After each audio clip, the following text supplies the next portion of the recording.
Hello നമസ്കാരം. എല്ലാവരും സുഖമായിട്ടിരിക്കുമല്ലേ? ഞാൻ സുഖമായിട്ടിരിക്കുന്നു. ഒരാഴ്ചയായിട്ട് ഞാൻ വീട്ടിലുണ്ടായിരുന്നില്ല കേട്ടോ. അപ്പോൾ വന്നപ്പോൾ തന്നെ എൻ്റെ ചെടികളെയാണ് ആദ്യമേ നോക്കിയത്. ഈ ചെടികളുള്ളതുകൊണ്ട് എവിടെയെങ്കിലുമൊക്കെ പോകുമ്പോൾ ഭയങ്കര വിഷമമാണ്. എന്നാലും വെക്കേഷൻ തുടങ്ങിയപ്പോൾ എൻ്റെ വീട്ടിലൊന്ന് ഒരാഴ്ച പോയി നിൽക്കാമെന്ന് വിചാരിച്ച് മക്കളെയും കൂട്ടി പോയതാണ്. എൻ്റെ അവിടെ നാട്ടിൽ തൊടുപുഴയിലൊക്കെ 3-4 ദിവസം നല്ല മഴയായിരുന്നു. എല്ലാ ദിവസവും തന്നെ വൈകിട്ട് മഴ പെയ്യുന്നുണ്ടായിരുന്നു. പക്ഷേ ഇവിടെ ഒരു ദിവസം പോലും മഴ പെയ്തില്ല കേട്ടോ. അപ്പോൾ എൻ്റെ വിചാരം പോയി കഴിഞ്ഞാൽ ചിലപ്പോൾ ഇടയ്ക്ക് ഒരു മഴയെങ്കിലും കിട്ടും എന്ന് വിചാരിച്ചൊക്കെ ഇരുന്നതാണ്. പോണതിന് മുമ്പ് തലേദിവസം ഞാൻ എല്ലാ ചെടികളും നന്നായിട്ട് നനച്ച് കൊടുത്തു. പോട്ടിലിരിക്കുന്ന ചെടികളൊക്കെ അത്യാവശ്യം നന്നായിട്ട് നനച്ച് കൊടുത്ത് കുറേ കരിയിലയൊക്കെ ഇട്ട് കുറച്ച് നല്ല നനവ് അല്ലെങ്കിൽ തണുപ്പ് വേണ്ട ചെടികൾക്കൊക്കെ കൊക്കോപ്പീറ്റൊക്കെ കുറച്ച് ചോട്ടിലിട്ടിട്ടാണ് ഞാൻ പോയത്. അന്ന് രാത്രി ഉണ്ടല്ലോ ഭയങ്കരമായിട്ട് മഴ പെയ്തു. അപ്പോൾ ഞാൻ വിചാരിച്ചു നന്നായിട്ട് മഴയും പെയ്ത് ഞാൻ നനയ്ക്കുകയും ചെയ്തിട്ടുണ്ടല്ലോ, ഇനിയിപ്പോൾ വലിയ കുഴപ്പമുണ്ടാവില്ല എന്ന് വിചാരിച്ചിരുന്നു. 2-3 ദിവസം നനച്ചില്ലെങ്കിലും കുഴപ്പമുണ്ടാവില്ല എന്ന് വിചാരിച്ചൊക്കെ ഞാൻ പോയി. അപ്പോൾ എൻ്റെ വിചാരം ഇടയ്ക്ക് ഒരു മഴയും കിട്ടുന്നൊക്കെയാണ്. പക്ഷേ ഇവിടെ ഈ ഒരാഴ്ചയായിട്ട് മഴ പെയ്തേ ഉണ്ടായിരുന്നില്ല. ഒരു ചെറിയ ചാറ്റൽ പോലും ഉണ്ടായിരുന്നില്ല.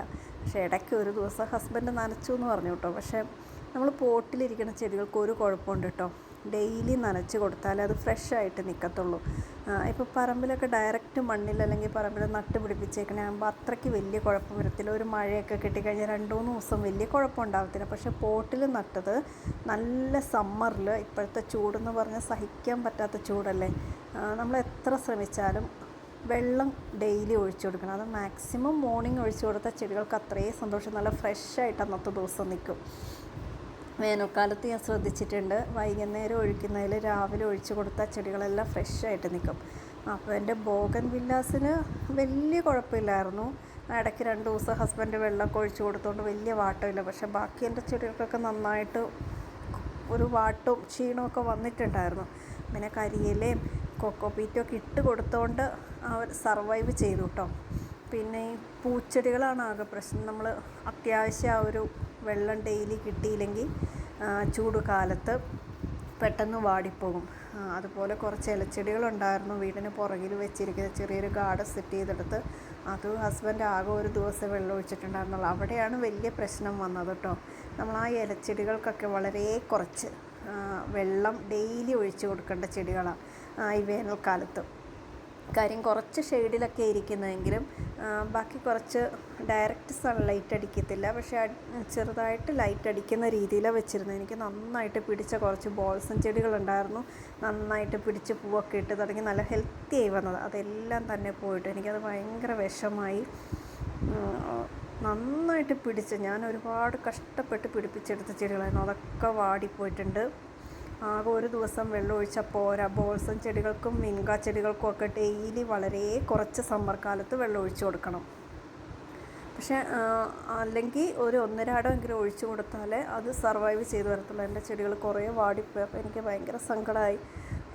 ആകെ ഒരു വിഷമത്തില്ല. ബാക്കി ഇലച്ചെടികളൊക്കെ നമുക്ക് എങ്ങനെയെങ്കിലും അതിനെയൊക്കെ ഒന്ന് റിക്കവർ ചെയ്തെടുപ്പിക്കാൻ പറ്റും. ഡെയിലി വെള്ളം ഒഴിച്ചില്ലെങ്കിലും കുറച്ച് വാടിപ്പോയിട്ടുണ്ടെങ്കിലും 1-2 തവണ വെള്ളം ഒഴിച്ചു കൊടുക്കുമ്പോൾ അത് ഓക്കെ ആകും. പക്ഷേ ഈ വിൻഗയും ചൈനീസ് ബോൾസവും അതിനെ ഒന്ന് റിക്കവർ ചെയ്തെടുക്കാനായിട്ട് കുറച്ച് പാടാണ്. പിന്നെ ബാക്കി ചെടികളൊന്നും വലിയ കുഴപ്പമുണ്ടായിരുന്നില്ല. എല്ലാത്തിനും ഞാൻ വെള്ളം വന്ന ഉടനെ ഒഴിച്ചു കൊടുത്തിട്ടുണ്ട്. പിന്നെ ഇലച്ചെടികളൊക്കെ നമുക്ക് വലിയ ഒരു അങ്ങനെ വലിയ കുഴപ്പമില്ലാത്ത രീതിയിലാണ് നിൽക്കുന്നത്. അത്രയ്ക്ക് നമുക്ക് ഫീൽ ചെയ്യത്തില്ല വാട്ടമൊന്നും. പക്ഷേ ഈ പൂച്ചെടികളിലാണ് വാട്ടം പെട്ടെന്ന് നമുക്ക് ഫീൽ ചെയ്യും. പിന്നെ ബോഗൻ വില്ലാസൊക്കെ വലിയ കുഴപ്പമുണ്ടായിരുന്നില്ല.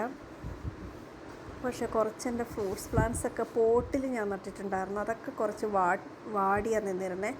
ഞാൻ അതിനൊന്നും കരിയില ഇട്ട് കൊടുത്തിട്ടുണ്ടായിരുന്നില്ല. സത്യത്തിൽ ഞാൻ മറന്നുപോയി. അതിനെല്ലാ പോട്ടിലും കൂടി ഇടാനുള്ള ഒരു ടൈമും എനിക്ക് കിട്ടിയില്ല പോകുന്നതിന് മുമ്പ്. അതാണ് പറ്റിപ്പോയത് കേട്ടോ. അതുകൊണ്ട് ഈ ഫ്രൂട്ട്സ് പ്ലാന്റ്സ് 1-2 എണ്ണമൊക്കെ നന്നായിട്ട് വാടിയാണ് നിൽക്കുന്നത്. പിന്നെ ഒരു സന്തോഷം, എൻ്റെ ഡ്രാഗൺ ഫ്രൂട്ടിൽ ഒരു തണ്ടിൽ ചെറിയ ബഡ് വന്നിട്ടുണ്ട്. പിടിക്കുമോ ഇല്ലയോ എന്നറിയത്തില്ല, വെയിറ്റ് ചെയ്തിരിക്കുകയാണ്. ബാക്കിയുള്ളതിലൊക്കെ പിടിക്കുമെന്ന് വിചാരിച്ച്. പിന്നെ എൻ്റെ മുസാമ്പിയിൽ കുറച്ച് ഫ്ലവേഴ്സൊക്കെ വന്നു, എല്ലാം പോയിട്ടുണ്ട്. ഒന്നും ഫ്രൂട്ടായിട്ടില്ല, എല്ലാം പോയി. അതുപോലെ ബെറാപ്പിള്ളിയൊക്കെ ഇങ്ങനെ കായ്ച്ച് തുടങ്ങിയതൊക്കെ പോയിട്ടുണ്ട്. അപ്പോൾ അങ്ങനെ കുറേ നഷ്ടങ്ങളും വന്നിട്ടുണ്ട്. എന്നാൽ കുറേയൊക്കെ വലിയ കുഴപ്പമില്ലാണ്ടിരുന്നിട്ടുണ്ട്. അപ്പോൾ ഇതുപോലെയൊക്കെ കുറച്ച് നാളത്തേക്ക് മാറി നിൽക്കുന്നവർ മാക്സിമം ചെടികൾ നല്ല സൂര്യപ്രകാശം അടിക്കാണ്ട് നോക്കുക, അല്ലെങ്കിൽ വെള്ളമൊക്കെ കറക്റ്റായിട്ട് കൊടുക്കാൻ പാകത്തിന് എന്തെങ്കിലും ചെയ്ത് വെക്കുക. പിന്നെ കരിയിലയും കുറച്ച് കൊക്കോപ്പീറ്റൊക്കെ ഇട്ട് കുറച്ചൊക്കെ ഒന്ന് അതിനെ സംരക്ഷിക്കാൻ നോക്കുക. അങ്ങനെയുള്ളൊക്കെ കാര്യങ്ങൾ ചെയ്ത് നോക്കണം കേട്ടോ. അല്ലെങ്കിൽ നമുക്ക് അത്രയ്ക്ക് കെയർ ചെയ്ത് വളർത്തിക്കൊണ്ടുവന്ന ചെടികൾ പോകുമ്പോൾ ഭയങ്കര വിഷമമാണ്.